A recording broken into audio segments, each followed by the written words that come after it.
I don't know about you, but we're getting an awful lot of spam these days at Transport Evolved. And I'm not just talking about the comments on YouTube shilling the latest cryptocurrency that I've never heard of. No, I'm talking about the massive influx of phishing and spam emails heading our way. Emails that suddenly seem to have a whole lot more information about us, our company, and how we make videos at the channel. Plus, of course, there's a bunch of people willing to give us money for just some little investment on our part. So today, in an attempt to get away from the nightmare that we find ourselves in the world of cleaner, greener, safer, smarter, and more equitable transportation and energy, I thought that I would share with you some of the nonsense emails that we've been getting lately, plus a little fun that I've been having at the expense of one particular scammer trying to get my team's payroll changed. Because, you know, I don't like spam!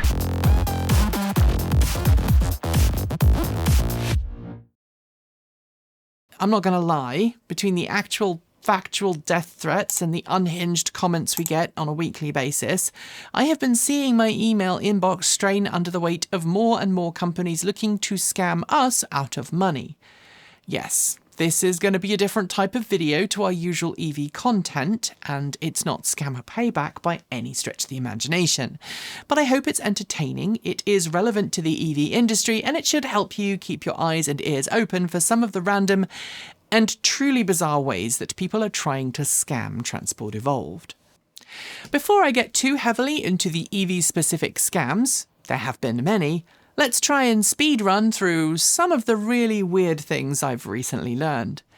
First, there's someone, apparently, called Kenny Nigan, who is pretending to work at Transport Evolved.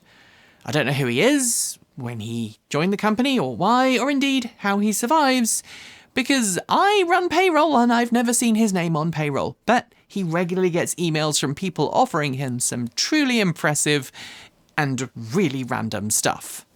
And I should point out here, I haven't even talked about all of the products we regularly get pitched by companies wanting us to review them. They are really special. Just this week, someone wrote to Kenny to get him to have a booth on behalf of Transport Evolved at Install Alive in Brisbane, Australia next year, all so we can get in front of, quote, 3,000 trade professionals, commercial developers and key decision makers that are actively seeking solutions to industry-wide challenges such as workforce shortages, education and business transformation. Naturally, the email doesn't mention the cost. Another email wants to get Kenny in front of investors willing to spend truly impossibly large amounts of money with Transport Evolved, while this email wants to send Kenny the global mass transit report for the discounted price of $4,500 US. Such a steal. I think I'll have 4. Okay, look, I know that most of these are completely spam and auto-generated, but AI is getting more and more convincing, and seemingly my company's data is leaking out through the sieve holes in whatever government databases exist. It's a pain in the bum, but at least it's mildly amusing. I'm not going to get into all of the Kenny emails because he really does get a lot. Mostly completely unrelated to EVs. I mean, just this morning he got an email from an accountancy firm in the UK wanting him to hire them. And last week he was invited to become a key player at a conference in Saudi Arabia. Again, it's pretty easy to see all of those as spam, especially for someone that doesn't actually exist. But I sometimes get similar emails myself, usually offering us AI-generated video and audio or discounted video editing services. Don't worry, your job is safe. You're awesome. And also promises to boost our YouTube channel subs with some simple trick or other, which usually involves hiring people at rates that would be illegal in most countries in order to carry out fake interactions to convince YouTube's algorithm that our content is going viral when it clearly isn't. Please watch our stuff. We're now at 400 or 500 spam emails a day, and I haven't even touched on the hateful fellows who decided it was good to share my personal email with right-wing conservative Christian groups who send me prayer emails and calls to pray the trans and the gay. Honey, that dog don't hunt. Tangential to Kenny, and by the way, I still don't know who Kenny is, we've got another recurring theme in our inbox. About 70% of the people who cold call or email us think that Transport Evolved is a trucking company. You know, big rigs, semi, honk, freight, logistics. I've been offered $1 million loans to expand our fleet of big rigs. One particularly generous spammer offered us $500 million so we could go out and buy new trucks. Because obviously we regularly need to replace our entire imaginary semi-fleet. But it doesn't stop there. We get quote requests to haul goods across the US, sometimes internationally. We get fake government emails claiming we owe back taxes. We get urgent messages insisting our need to update our business licenses, all very official looking and just polished enough to make you second guess yourself, especially if you're tired or overworked. Sometimes I just hover over the sender's name just to be sure it's fake. I mean, spoiler, it always is. And all of this falls under the bothersome but mostly harmless umbrella. But then there's the stuff that bugs me a whole lot more. The stuff trying to sell us influence. Or rather, sell us exposure to adoring fans. And if it's happening to us, I know it's happening to others in the industry. I guarantee somewhere, someone is falling for it, or just going, hey, I'll pay for exposure. Which brings me to Exhibit A, the EV Industry Conference Grift. Now, to be absolutely clear, the events themselves are usually real. They have websites, venues, agendas. You can even buy tickets, albeit very expensive ones. The conferences themselves are designed to appeal to folks either about to get into the EV industry or folks who are already in the industry and looking to sell their new tech or product to someone else. They are built for networking, like the somehow twisted and horrific LinkedIn of the real world. But they are also often organised by companies that aren't in the EV industry, but rather in the industry of running expositions. And that's a big difference. So here's how it usually goes. First, you end up getting a flattering email, and it usually follows a pretty predictable pattern. Something like, "We love your content. We'd be honoured if you spoke at our upcoming EV conference." And you go, that sounds great. You might think it's a proper industry invite. So you reply, and then you ask for more info. And then the second email lands. Suddenly you're being asked to buy an early bird ticket, usually for several $1,000s or perhaps even tens of thousands of dollars. And the message is pretty clear. They want you to buy a ticket in order to speak. And if you dig deeper, you'll find clauses about image rights, legal waivers, non-competes, and other fairly sketchy stuff. And that's usually my cue to nuke the whole thread from orbit. Now, to be fair, yes, sometimes corporate sponsors do sometimes have to pay to get their staff on stage. That's part of the deal of corporate sponsorship of an event. But independent creators and journalists, actual experts, people being invited to share their knowledge? Well, in 20 plus years, the norm seems to be that they are asked, not invoiced, to attend. They're given comp tickets, maybe a hotel room, maybe a small speaking fee, or airfare, or lodging. To be fully transparent, when we attend events like Everything Electric, we have a partnership. We promote the event, we get discounted booth space, and our team gets comped tickets. But that's the standard deal for us. That said, Everything Electric isn't just another event for us, far from it. I've been involved with the show since the very first one in the UK, and over the years, I've attended multiple versions of the show across the UK, the US, and now Canada. It's become a genuine highlight in the team's calendar. Why? Because it's not just about going, it's about the people. It's a rare opportunity for us to meet you guys, our audience, in person, to hear your stories, to share in your journeys, to see how the work we do at Transport Evolved has helped or inspired you all in some small way. It's where the community becomes real, and for me, that is super valuable. And yes, there's also a personal reason I keep going back, because Robert Llewellyn and I go back nearly 20 years. We pick up conversations where we last them off when we bump into each other, maybe at an Everything Electric or another EV event. So when Everything Electric came to life, it wasn't just another expo to me, it was something created by a friend for a cause that we both believe in. Now, to be clear, Transport Evolved still pays for our own hotels and food, and we usually just about break even for our trips, but it's less about the profit when it comes to that show. It's more about the presence, about showing up for the movement, for the mission, and for you all. Other events, yeah, they are often very different. When it comes to events that aren't just focused on bleeding you dry, think about events that are respected within a particular community. Sure, if you reach out to them and ask them to speak at the event, they might ask you to buy a ticket, but then it's normally one that's very heavily discounted. And that's reasonable. But if an event you don't know about reaches out to invite you, you shouldn't have to pay just to get through the door. In fact, if someone offers you a seat at the table, they shouldn't turn around and try and sell you the chair.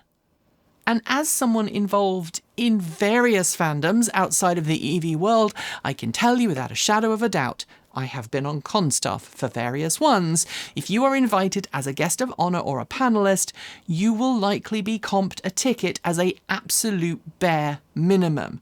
Usually a hotel room, maybe a suite and travel, especially if you're offering your time for free. Why do I have such a problem with events like this that reach out and ask people for money to speak? Well, first, it feels like they're fishing for marks, and I don't like that. Second, it distorts what is already a very broken industry. If a company with deep pockets can buy their way into an expo and onto the stage, even if they're not an expert, they often create enough noise to convince folks that they are one. And that can be dangerous, especially if there are members of the public attending too. In fact, in nearly 20 years of covering this industry, there's one thing that I see time and time and time again. The louder someone is about their achievements, their product, or their vehicle, or the more superfluous their language when it comes to discussing it in public, the less accomplished they actually are. One of my worst test drives, I'm not going to name the company, it was a converted Range Rover in the UK, ended up being prefaced by an hour-plus long presentation from the company CEO who was very eager to let me know just how many wealthy and influential people they knew and how their product was going to change the world. I drove it shortly thereafter and it was none of the things that promised. It was dangerous and it broke down. Twice. In fact, I would suggest that people who have a cool product or who know their subject or industry inside out tend to be people who show, not tell. Sure, they might be invited to tell, vis-a-vis what I said earlier about legitimate conferences, but they rarely have to pay to gain attention, which brings me to the next spammy thing I've been getting a lot lately. We'll put you in our latest list of industry influencers or top experts for money. It follows a similar pattern to the expo invite. They like your stuff, they think you're amazing. Oh, wait, is that smoke blowing out of my bottom, or did I just leave the toaster oven on again? A recent email I got, and it's been sent to me multiple times, reads along the following lines. We are thrilled to announce our upcoming edition, The 10 Most Influential Women Leaders in E-Mobility to Watch in 2025. Given your remarkable leadership and contributions to the energy sector, we would love to feature you in this exclusive edition. This feature will showcase visionary leaders who are driving innovation, sustainability, and transformation in the energy industry. It is a unique opportunity to highlight your achievements, insights, and future vision to a global audience of industry professionals, investors, and decision makers. The cost for this feature is $1,500, which will cover all editorial and promotional benefits. These benefits include a cover page, 6 to 8 full-page profile in both print and online formats, featured articles, social media coverage, video interview, logo placement, and additional press releases to boost visibility and strengthen your brand presence. Again, there are plenty of folks who would jump at the chance to do this. But I don't view myself as one of those top 10 experts, and even if I were, I'd expect not to have to pay $1,500 for the privilege to tell everybody else I was. Look, I have been nominated for and given awards before, and they usually take the form of a, hey, please come to our event, you've been nominated for an award. Sometimes I actually get told that I have definitely won an award, and in those cases I make the attempt to go and pick it up. Accolades don't cost you money. That's called buying your way in, and I have never done it. I grew up in a very small rural community in the UK. I got into music college off the back of my musical talent and hard work, not who my parents were or how much money they had.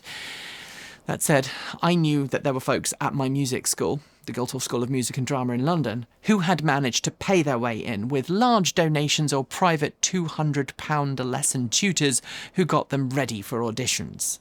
One of my fellow alum had a parent who purchased a multi-million-pound apartment in the Barbican.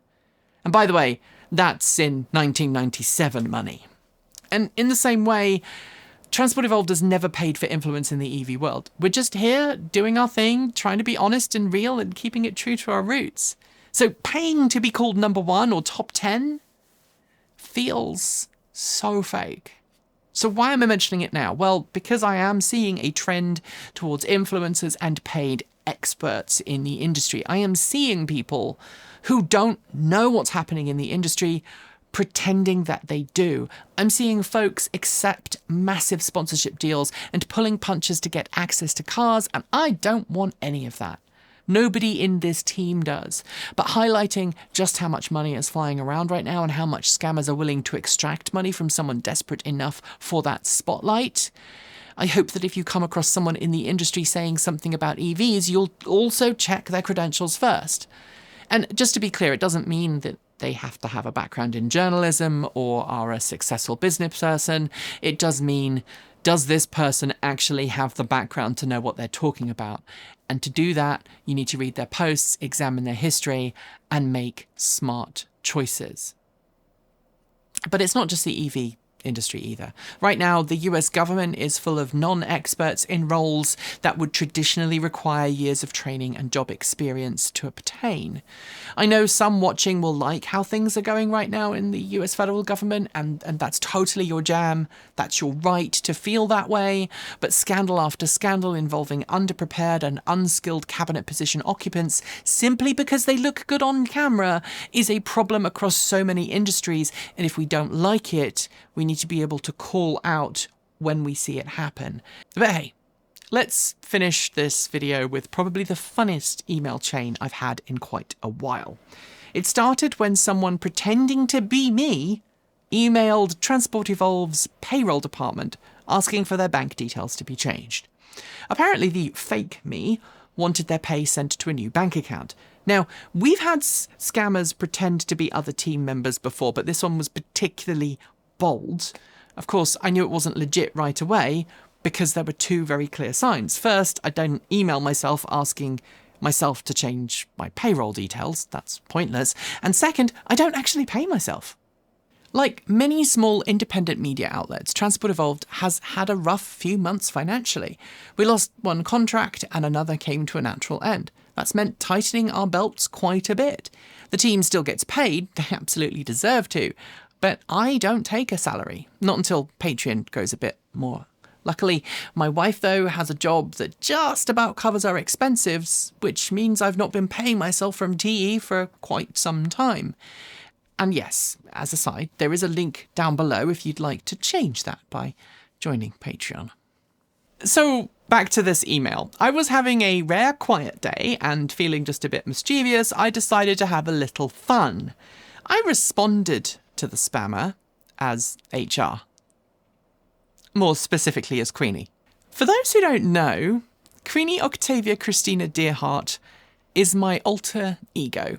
She's a 6 foot something to the top of her ears, larger than life, oh so thick, time-travelling, immortal border collie. She's steampunk to the core. Her fur's always sooty. She's always wearing brass goggles and leather braces. And she's got the full ruffled coat to match. She even has a deer's heart, the result of a tragic incident involving a blunderbuss and some badly incanted voodoo from her former master attempting to bring her back from the brink. Don't ask. She thinks she can rap. She absolutely can't. But you'll find her at FurCons doing panels on vocal technique and gender performance, and usually being a bit of a menace. Rumour has it she was bouncing around a convention just last weekend, but like me, she has zero tolerance for rudeness and absolutely abhors dishonesty. Anyway, I wrote back to the scammer from a special email I spun up just for Queenie. Here's what she sent. Hi, Nikki. Thank you for your message. Please note that for compliance with our internal HR data protection policy, HR DPP 2023.4.7, we are unable to accept payroll update requests via email. To proceed, kindly download and complete the attached payroll account change request form, document reference TE-HR-44F. Along with the form, please submit the following: a scanned copy of your valid government-issued photo ID, passport or driver's license, a voided check, or a formal direct deposit authorization letter from your new financial institution. Submit these documents securely by replying to this message or by uploading them through the HR Secure portal. Instructions provided in the form. Important! Processing times for payroll account changes are currently 7 to 10 business days. Submissions that are incomplete, incorrectly formulated, or lack required documentation may be returned and may result in missed payroll cycles. Your case number is HR 92271/T. Internal tracking reference TEV QDH Payroll Forms 2025 Q2 HR 92271/D. If you have any questions or you require assistance completing the forms, do not hesitate to reach out. Warmest regards, Queenie Octavia Christina Dearheart. I also attached a formal-looking form for them to fill out, and would you believe it? The not me responded. They filled out the form and included full bank account details for an account with a credit union in California. So, of course, I reported the attempted fraud to the bank. I keep going back and forth on whether Queenie should email them back again. What do you think? Is it time to have a little more fun? In all honesty, though, I try to take these things seriously, even when they are quite ridiculous. Scammers like this don't just target people like me. They go after anyone they think they can trick, and not everyone has a brass-goggled border collie HR specialist ready to pounce.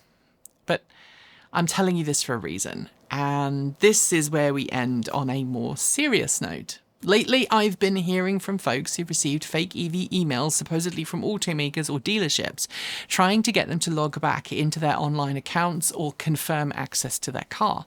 These scams aren't just silly, they are dangerous. So, to finish, a few quick reminders to help keep yourself and your car safe.